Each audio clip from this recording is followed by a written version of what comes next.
सुशील, good morning. सबसे पहले तो मार्केट की बात हो जाए। इस समय आपका क्या व्यू है? ग्लोबल क्यूज शानदार हुए, अमेरिकी मार्केट में 6 दिन से रैली चल रही है। आज चाइना ने भी अच्छे मूव्स दिखाए और हमारी मार्केट में भी पिछले अगर आप एक हफ्ते में देखें तो निफ्टी में 1000 पॉइंट से ज़्यादा की रैली हुई है। ऐसे में आपका मार्केट व्यू क्या है? बिग मार्केट कॉल क्या है इस समय? देखिए, क्लाइमैक्टिक एटमॉस्फेयर है। जब चीजों का अंत आता है ना, बस उसी वक्त वो लगता है कि बहुत अच्छे लग रहे हैं और उसी टाइम वो एंड हो जाते हैं। ये प्रकृति की संरचना है। चार्ट्स पे स्पष्ट दिख रहा है मुझे। एक आध दिन की बात है, हो सकता है 2 दिन लग जाए। We are eagerly waiting for that sell signal. हम बेसब्री से इंतजार में हैं। नैस्डैक और एसएनपी पे सेल सिग्नल किसी भी टाइम आएगा। टैक्स ने, निकी ने, कॉस्पी ने ऑलरेडी वो सिग्नल 2 दिन पहले दे दिया। वो रिबाउंड कर रहे हैं और आज बैंक निफ्टी में भी एक सेल सिग्नल है। अगर पीसीआर मेरी स्क्रीन से इस चार्ट को दिखा सकें तो देखिए, बैंक निफ्टी की आवरली चार्ट पे मुझे नहीं पता चल पा रहा है कि मेरी स्क्रीन शेयर हुई है या नहीं हुई है। मैं अज्यूम कर रहा हूँ कि स्क्रीन शेयर है, तो मुझे जो शॉट दिखाया जा रहा है वो नहीं आ रहा है। तो अप ट्रेंड लाइन जो टूट रही है आवरली चार्ट की, आप देखो बैंक निफ्टी में इसका अगला पड़ाव जो है, अब यहाँ से ये 53,000 या 52,500 पे इसका अगला सपोर्ट है।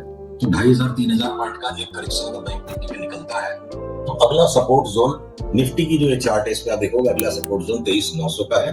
पर निफ्टी के अंदर में वो सेल सिग्नल हम कंफर्म करेंगे जब ये 24,850 के नीचे बंद दे दे। ओके अच्छा, एक स्पेस जहां सबसे ज़्यादा मोमेंटम है वो है आपका एक्सचेंज स्टॉक्स, बीएसई, मतलब वो तो लिस्टेड तो एक ही है। सीडीएसएल, एंजल वन, यहाँ भी अच्छे मोमेंटम रहे हैं। इस स्पेस में क्या कॉल है? कैपिटल मार्केट रिलेटेड देखिए, अगर आप एक सेक्टर पकड़ लो, इसमें 4 तरह के स्टॉक्स हैं। एएमसीज, ब्रोकरेजेस, एक एक्सचेंज का स्टॉक है और एक डिपॉजिटरी है। तो एक्सचेंज की चार्ट अगर स्क्रीन पे मैं दिखा पा रहा, मुझे नहीं पता चल रहा मेरे स्क्रीन से क्या दिख रहा है। मैं गैस कर रहा हूँ कि बीएसई की चार्ट को पीसीआर शायद दिखा रहा है। तो हम इस पे सेल के लिए वेट कर रहे हैं। इस भाव पे, यहाँ पे, इस चार्ट पैटर्न पे लेने की कोई लॉजिक नहीं बनती है और बेचने के लिए इसको थोड़ा सा 2-3 दिन पहले नीचे बंद होना पड़ेगा। इमीडिएट जो मोस्ट ट्रेंड लाइन है उसके नीचे क्लोज हो जाए।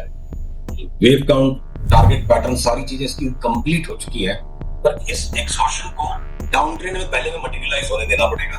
तो बीएसई पे हो सकता है बड़ा करेक्शन आ जाए। तो सीडीएसएल की चार्ट में लगता है बहुत हम्बल करेक्शन ही आएगा। सीडीएसएल ऑलरेडी लुढ़क चुका है और सीडीएसएल में यहां से हमें अगले 6 महीने में डबल होता दिखता है और बीएसई यहां से आधा होता दिखता है। बात में बड़ा विरोधाभास मैं जानता हूं, तो जो चार्ट है मुझे वही कहना पड़ेगा, वही करना पड़ेगा। एएमसी के जो स्टॉक्स, चाहे यूटीआई एएमसी हो, चाहे निप्पॉन एसेट मैनेजमेंट हो, चाहे वो एचडीएफसी एसेट मैनेजमेंट हो, तीनों के चार्ट्स में सेल सिग्नल्स हैं, पैटर्न्स कंप्लीट है। इन्वेस्टर को यहाँ उन तीनों को होल्ड करके कोई बड़ी कमाई मिल जाएगी ऐसा नहीं लगता, बल्कि हो सकता है 25, 30, 35% तक का करेक्शन इन स्टॉक्स में आ जाए। अब ब्रोकरेज स्टॉक्स में जो लैगार्ड रह गए, एडलवाइस परफॉर्म नहीं किया, अब उसमें ब्रेकआउट आ गया। एसएमसी ग्लोबल परफॉर्म नहीं किया, उसमें ब्रेकआउट आ गया। एंजल वन और मोतीलाल ओसवाल अप ट्रेंड में ऑलरेडी है, पर वो इतने नॉइजी अप ट्रेंड है कि यहाँ से अब नई एडिशन उन पोजीशंस पे नहीं की जा सकती। तो brokerages are buy, AMCs are sell, exchange को हम बेचने के लिए वेट कर रहे हैं और सीडीएसएल को हम हर टिप पे और लेते जाए। ये 4 तरीके के 4 स्टॉक्स के 4 विश्लेषण। ओके, बिल्कुल। टू व्हीलर स्पेस में बहुत शानदार मोमेंटम रहा है सुशील जी। हीरो मोटो ने लीड किया इसको, टीवीएस सबसे स्ट्रॉन्ग स्टॉक रहा था, आयशर मोटर्स में भी शानदार मोमेंटम है और पिछले 2 दिनों से तो जो सबसे रैंक अंडर परफॉर्मर है बजाज ऑटो, उसने भी चलना शुरू कर दिया है। यहाँ पर क्या मूव रहेगा या व्यू रहेगा? देखिए, 2 व्हीलर्स के स्टॉक्स में बजाज ऑटो, हीरो मोटो को अपने ऊपर के भाव से, अपने हाईएस्ट प्राइस से जितना स्टीप करेक्शन दे दिया है, तो इन चार्ट्स के अंदर में उस तरह की एम्पलीट्यूड है, उस तरह का फ्लक्चुएशन अवेलेबल है। रोज की ट्रेडिंग करने की कोशिश न करके इन स्टॉक्स को डिलीवरी के उद्देश्य से उठाएं तो 10% तक का जोखिम बर्दाश्त करने के लिए जो मानसिक तौर पर रेडी है, हो सकता है कि बजाज ऑटो में 18-19 हजार का भाव मिल जाए। हीरो मोटो का और बजाज ऑटो में मुझे 80-90% तक की अपसाइड करंट लेवल से नजर आती है, 10% की जोखिम में। टीवीएस में उतना स्टीप अपसाइड नजर नहीं आता है, रिस्क भी ज्यादा है, क्योंकि टीवीएस ने ऑलरेडी उस लेवल का extraordinary superlative out performance in दोनों स्टॉक्स के भी सामने लास्ट 3-4 साल में दिया। थोड़ा थका हुआ लग रहा है।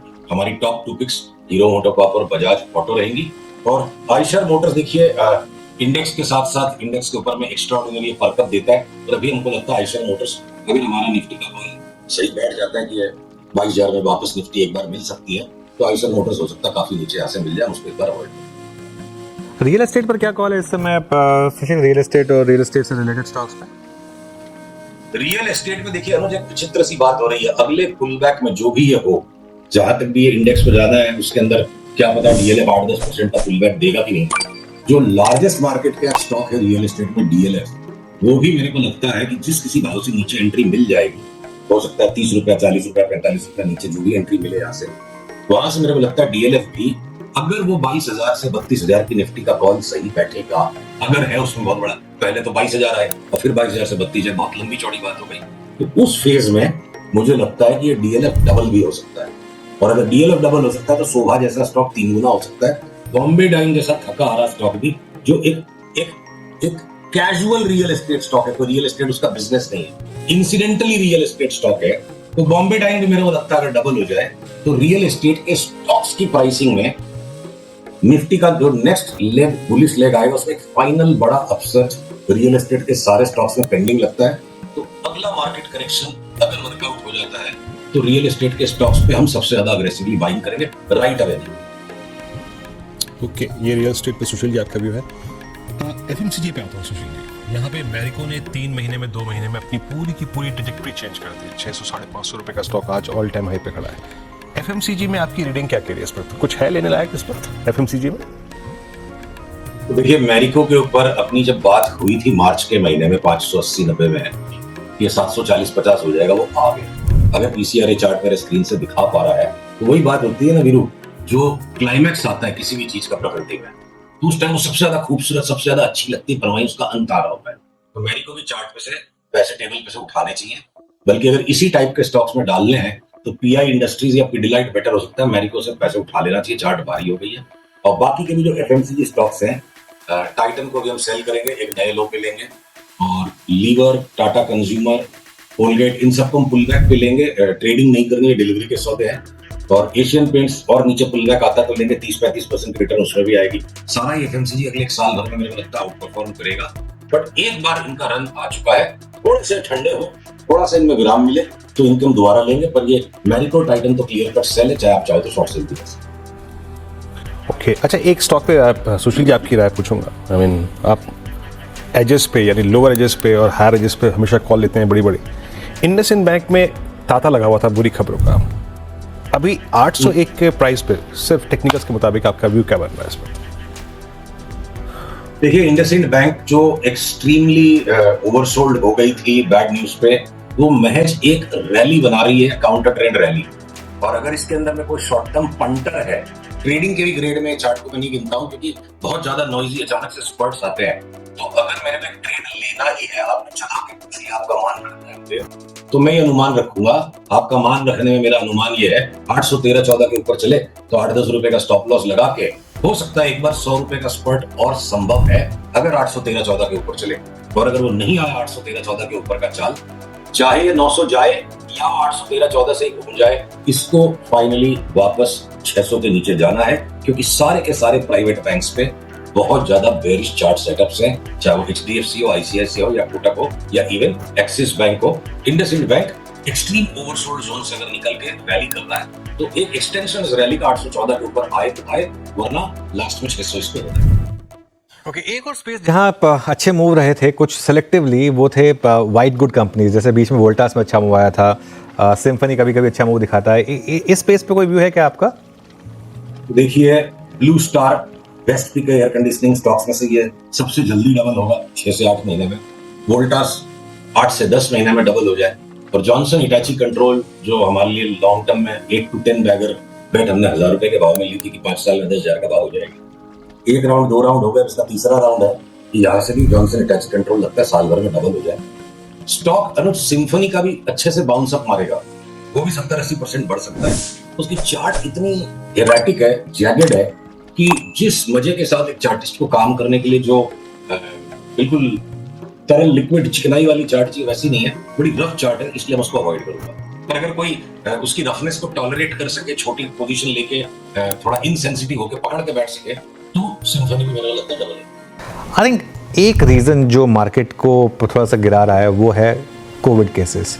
आई थिंक अब तक कोई इसकी बात नहीं कर रहा है, लेकिन श्रेया एकदम से जो है ना वो खबर ये आ रही है कि जो थोड़ा सा मार्केट में एक शायद वैसे डरने की ज़रूरत नहीं है, पैनिक करने की ज़रूरत नहीं है, और ये तो इसके साथ तो जैसे कहते हैं ना कि अभी भी शायद एंडेमिक फेज़ में है, लेकिन क्योंकि हमने काफ़ी समय से इसकी बात ही नहीं की है इस फैक्टर की, तो ये एक कारण माना जा रहा है क्योंकि एकदम से सर्ज आया है। भारत में सर्ज आया है, एकदम से सिंगापुर में, हांगकांग में काफ़ी जगह पर सर्ज आया है, तो ये एक कारण माना जा रहा है। क्योंकि देखिए बाज़ार इस तरीके से तभी गिरता है जब कोई एक नया कारण हो।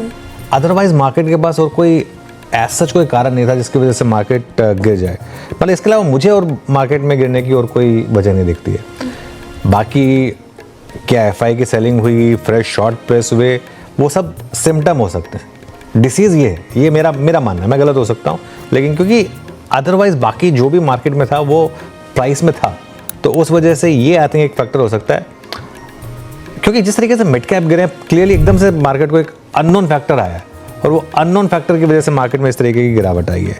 जो भी है, आखिरी का 1.5 घंटा काफ़ी क्रूशियल है मार्केट के लिए, और अगर आप निफ्टी 24,800 के नीचे बंद हुआ तो वो मार्केट के लिए बड़ा नेगेटिव होगा, और बैंक निफ्टी के लिए वो लक्ष्मण रेखा करीब 55,000 की है। देखिए अब जहाँ तक निफ्टी पर अप्रोच की बात है, सबसे अहम सपोर्ट के अब हम नीचे ट्रेड कर रहे हैं। अब आप मान लीजिए इस चीज़ को, आज सुबह जो भी हमने लेवल्स मेंशन किए थे उन सब के नीचे अब हम ट्रेड कर रहे हैं, 24,800 के भी नीचे ट्रेड कर रहे हैं, तो ये अपने आप में एक बड़ा नेगेटिव है। और एक चीज़ जो फिर भी थोड़ी सी अच्छी रही लकीली, कि कल हमने थोड़े से मार्केट में एक हेजेस क्रिएट कर दिए थे वाया पुट्स, वो, और सुबह भी ये बात हुई थी कि उनको थोड़े टाइम के लिए कैरी करिए, क्योंकि अगर मार्केट बड़ा गिरा तो एटलीस्ट वो पुट्स आपको बचाएंगे, तो एटलीस्ट वो एक थोड़ा सा एक कंफर्टिंग फैक्टर रहेगा। लेकिन अगर मार्केट यहाँ पर क्लोज हुआ तो ये बहुत बड़ा नेगेटिव होगा मार्केट के लिए। और अगर 24,900 के ऊपर बंद हुए आप, मुझे पता नहीं आखिरी के 1 घंटे में वो रिकवरी आएगी या नहीं आएगी, लेकिन अगर 24,900 के ऊपर बंद हुए तब जाके मुझे लगा थोड़ा कॉन्फिडेंस वापस आएगा। बैंक निफ्टी की जहाँ तक बात है, बैंक निफ्टी 54,800 से 55,000, ये एक मेक और ब्रेक लेवल है बैंक निफ्टी के लिए। अब हम डे लो पर हैं बैंक निफ्टी पर, और 54,800 के नीचे अगर आप बंद हुए तो मुझे लग रहा है कि शॉर्ट पोजीशंस को थोड़ा सा एक जोर मिलेगा यहाँ पर, और अगर रैली होनी है तो 55,200 के ऊपर बंद होना ज़रूरी है। तो देखते हैं, लेकिन मेरा ये मानना है कि क्योंकि ज़्यादातर लोग ये सवाल पूछ रहे हैं, अगर मुझसे पूछा जाएगा तो मैं सिर्फ इसका एक जो कारण जो फ्रेश आया है वो ये कोविड केसेस हैं। आई नो इस समय थोड़ा सा इसके बारे में बात करना लोगों को अजीब लगेगा, बट फैक्ट ये है कि ऑल ऑफ अ सडन यहीं से एक, मतलब मुझे उसके अलावा और कुछ नहीं दिख रहा कि इसकी वजह से मार्केट गिरा, और मतलब इसके अलावा बाकी सब समीकरण जो हैं वो हमारे फेवर में थे।